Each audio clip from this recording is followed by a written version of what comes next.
Everyone knows Balatro is known for its seductive, addicting, monkey brain activating gameplay, in which the name of the game is to see big number get bigger.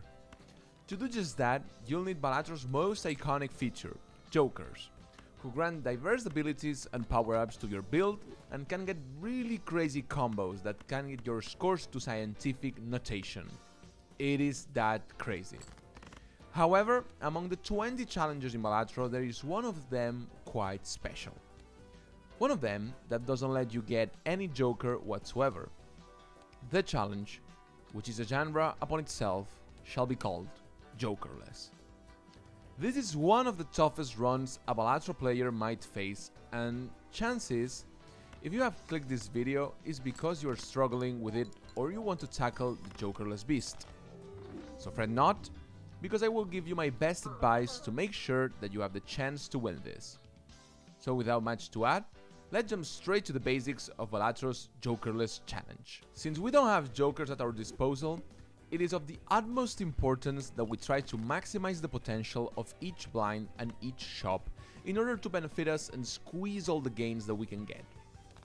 That means that we need to abide by the rules of min-maxing I explained in my Balatro Ultimate Guide, such as making sure to clear the first blind of the run in a single hand to make the most money that we can, playing around interest so we don't make unnecessary purchases, and so on.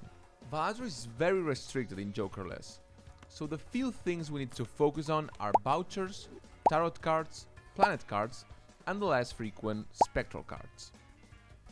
Vouchers are not useless per se, but they are really expensive for a run in which we will have to think meticulously how to spend each dollar, so I wouldn't recommend concentrating on them as much. That being said, if you have a strong economy, some of them might be useful.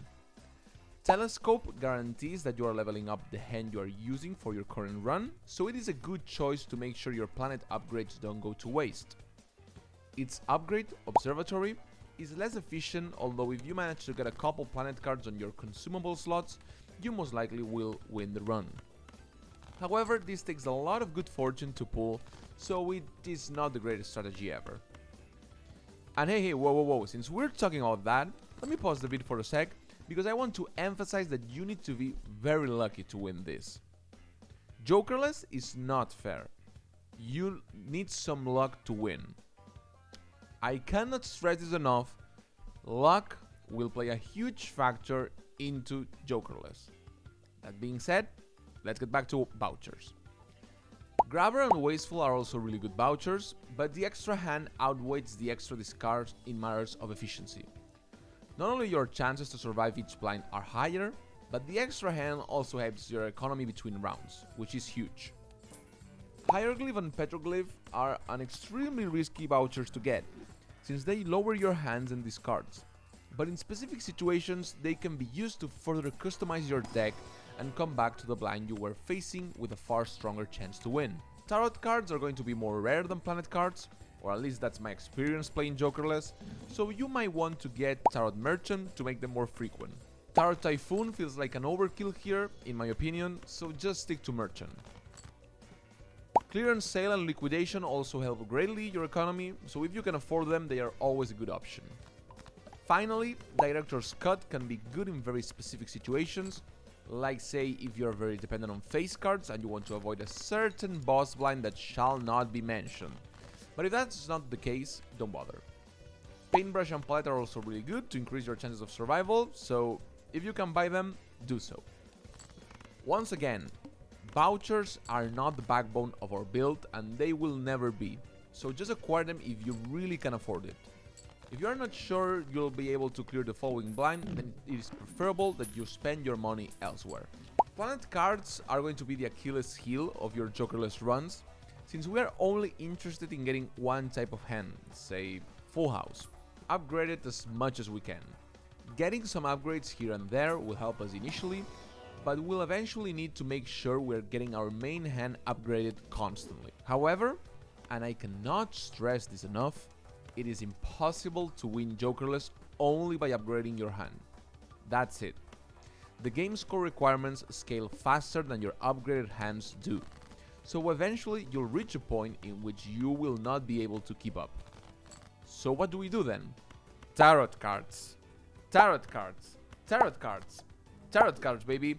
They are the ones responsible to make or break a run in Jokerless. You will need to play all of them expertly to keep up with the scores and win. So here's a quick breakdown of every single one for this challenge. The Fool is a great enabler of lots of strategies. It can combo really well to save your run in clutch moments if you also have tarot cards such as Death, Strength or Justice. The Magician is not a priority for Jokerless. If you find it, make sure to enhance cards that are not your main score engine, but rather ones that you can throw here and there, and hey, if they proc the extra dollars, then fantastic. High Priestess is not a tarot card that we want to pursue, but it is fine to use it occasionally to get our hands upgraded. Empress will be vital for our early game. The extra Molt will help you clear blinds in a single hand, and you'll be able to build your economy that much faster. Emperor spawns 2 extra tarot cards, so it is almost always a yes. Similar to Empress, Hierophant will save our early blinds, adding tons of chips to our score, but it will fall rather quickly, so don't invest in it during the late game. The Hermit is essential to build our economy, and you have to open packs in the shop, always taking it into account. Since Temperance doesn't play a role in Jokerless, you should always open tarot packs first, just in case you get Hermit, so you can maximize the money you are getting doubled.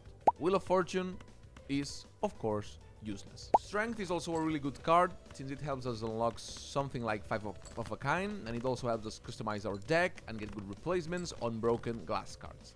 And trust me, we'll need them. Hangman is not great, but it is also not bad. Getting rid of our garbage cards and thinning the deck is good. That's it. Death is a very strong tarot card. It always is, just like in normal Balatro. And we will be using it basically to get more glass cards and safely use them. But more on that later. The Chariot is also very useful, since it is the other reliable way to get a big multiplier that can help us reach the higher scores. It is not standard to go for a pair or high card build with steel cards in Jokerless, but it could be theoretically viable. Temperance is useless, as we have said before. You will go with Hermit, always. The Devil is sort of tricky, as the card would indicate. It is free to get, as you'll get the $3 back later if you use it on your winning hand. But in Jokerless you will constantly be walking through thin ice, and thus you won't be able to play gold cards optimally, as you want to discard as much as possible just to get your winning hand in order. The Tower is almost useless except for the first 2 antis perhaps, so I would not recommend it. Star, Moon, Sun and Zawardo can be useful if you go for a flush build, but aside from that, there is no point in getting them. Judgment is also useless. And finally, as you already might know it, we have arrived to the single most important tarot card in Balatro Jokerless: Justice. This card is your best friend and ally. Without glass cards, you are toast in the late game. The 2 multiplier is the only reliable way to get scores big enough so you can clear the later blinds. Again, I will mention once again that you could go theoretically for a steel card build and that would be technically viable, but come on, we're trying to win Jokerless for the first time, so glass cards are going to be the bread and butter of our build. Unfortunately, glass cards tend to break a ton, which is why you need to also rely on the Fool and Death and Strength to make sure you have a big enough supply of glass cards to get through the antis. Finally, we'll talk about spectral cards, but mainly about seals. The Familiar, Grim and Incantation will give us enhanced cards, so that is always good to have. Aura will add foil, holographic or polychrome to one of our cards, so if we get it early enough, we could try duplicating that card and building our score from that. So I would also prioritize it. Sigil can be good if you get it on anti 1 and you want to pursue a flush build, but otherwise it is not a solid option. Immolate is a great thing for your economy, just be careful and don't sacrifice glass cards to get those extra $20, trust me.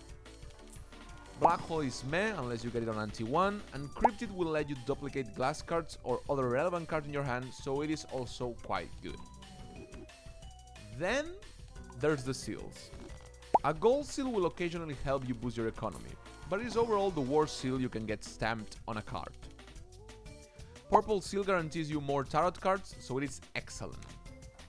Red seal is an amazing pull, since if you put it on a glass card, or you turn the red seal into glass later, you have a per 4 multiplier that you can save up for the final blind in the game or for a limit situation.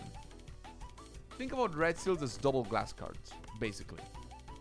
And all of this is very nice, but blue seal is, in my opinion, and by far, the best seal that can get your run going. It is very OP in regular Balatro, but in Jokerless, it is a lifesaver changing event. You'll make sure to always try to fish blue seal in your final winning hand, because that means that you can get a free upgrade to your main type of hand every single blind. Paired with Telescope, you will be unstoppable. If you get it early enough, it could mean 10 to 15 extra levels on your full house or your flush or your 4 of a kind. If you manage to duplicate it thanks to Death or Cryptid and have 2 blue seals per hand, we'd be talking about 20 to 30 levels.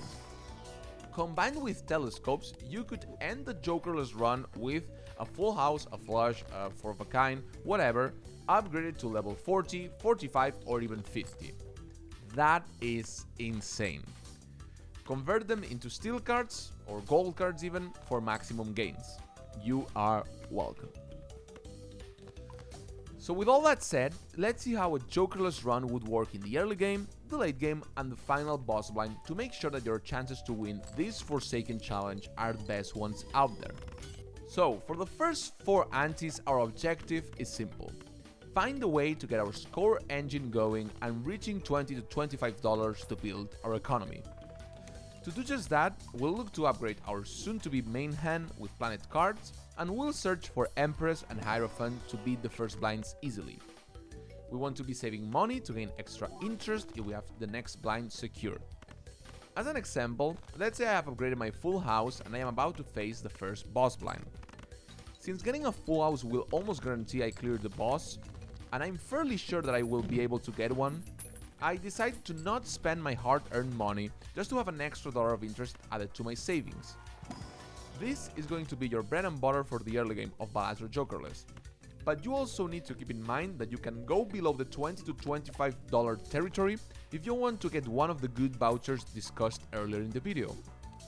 Once again, only play glass cards if it is absolutely necessary to avoid a loss, because we want to gather as much glass cards as we can for the late game. That being said, always prioritize tarot packs over planet cards, for Hermit but also for the tarot cards themselves, and even card packs over planet cards, since enhanced cards are going to carry us through this portion of Jokerless. It is much better to get a free Empress card or a free glass card rather than a random full house upgrade or a flush upgrade.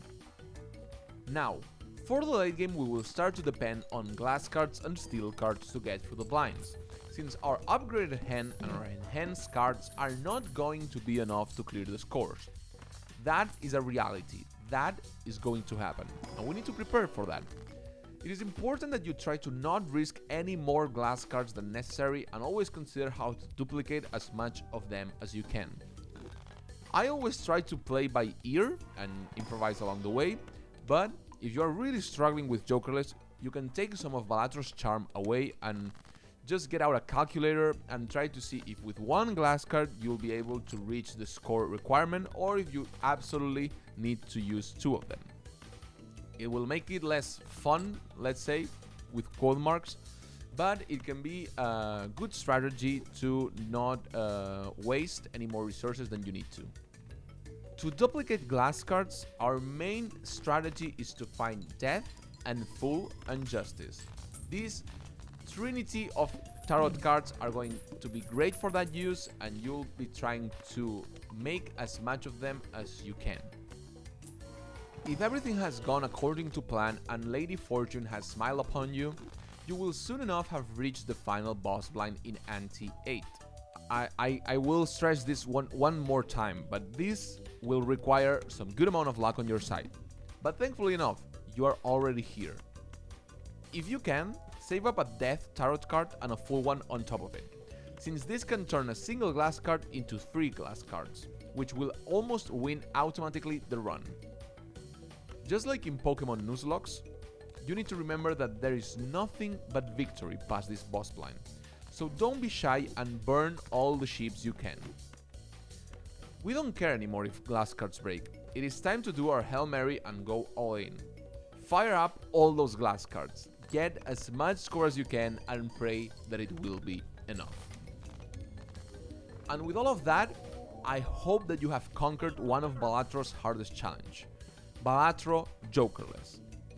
Any further questions and even corrections from more advanced players than me will be more than welcomed in the comment section, and I'll try to answer to the best of my abilities. I also hope this was useful to you, and I will also release next week a step-by-step guide playing Jokerless, just so you can see the thought process behind every tiny decision there is to make. Until we meet again, goodbye!